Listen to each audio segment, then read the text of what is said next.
Mga tricycle driver nga dili residente sa General Santos City, dili na tugutang makapamasada sa syudad. Saron ta ang dugang detalya sa live report ni Abby Caballero. Abby.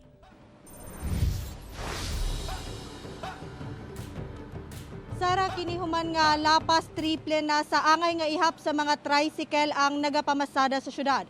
Buta nga gialmahan sa mga dili residente nga tricycle driver.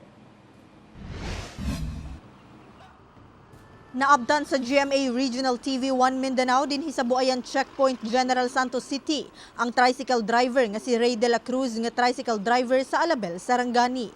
Duna unta siya'y pasahero gikan sa Alabel padulong og Jensan apan wala siya gitugutang makasulod sa syudad. Dako gid ma'am kay imbis para sa do na ako pasahero na pababa. So wala pa income.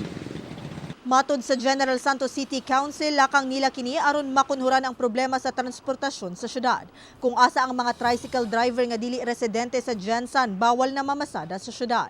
Tungod sumala sa chairman sa Committee on Transportation, inay 9,000 lang unta ang angay nga ihap sa mga tricycle sa syudad, miabot na matod pa kini karon og 30,000. Maong ila na sab ipaundang ang mga fabricator og sidecar sa syudad. Kiniilawom sa Ordinance No. 37 Series of 2018 kung Comprehensive Land Transportation and Traffic Code of General Santos City. Under Section 124 ng Transportation Ordinance of 2018, kailangan before you fabricate any sidecar, kailangan ng tatlong requisites. So far, walang permit na in-issue. No? Ang LGU Jensen sa sidecar ngayon are all illegal. Ubusab sa ordinansa, gitunga sa upat ka cluster ang syudad ug matag cluster dunay tagsa-tagsa ka color coding sa mga tricycle. Ang red cluster, white ug apple green, pwedeng mamasada sa Central Business District cluster, apan dili sila pwede mosulod sa lahi nga colored cluster. Lakip sab sa ordinansa ang pag-obliga sa mga residente nga tricycle driver nga magpamiyembro sa transport cooperative ug magparehistro hangtod October 21. Ang mga dili makaparehistro dili na tugutang makapamasada. Nahatagan na itong tsansa kung mahimo ang tanan pamiyembro lang sa ato ang mga kooperatiba. Katong gusto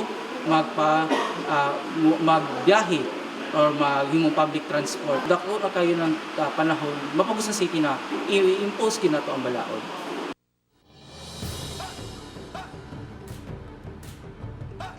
Sara, human ang October 21, magtinabangay matod pa ang Traffic Enforcement Unit o Public Safety Office sa pagpanakop sa mga tricycle driver nga wala nakaparehistro sa kooperatiba. Sara. Okay, dagang salamat, Abby Caballero.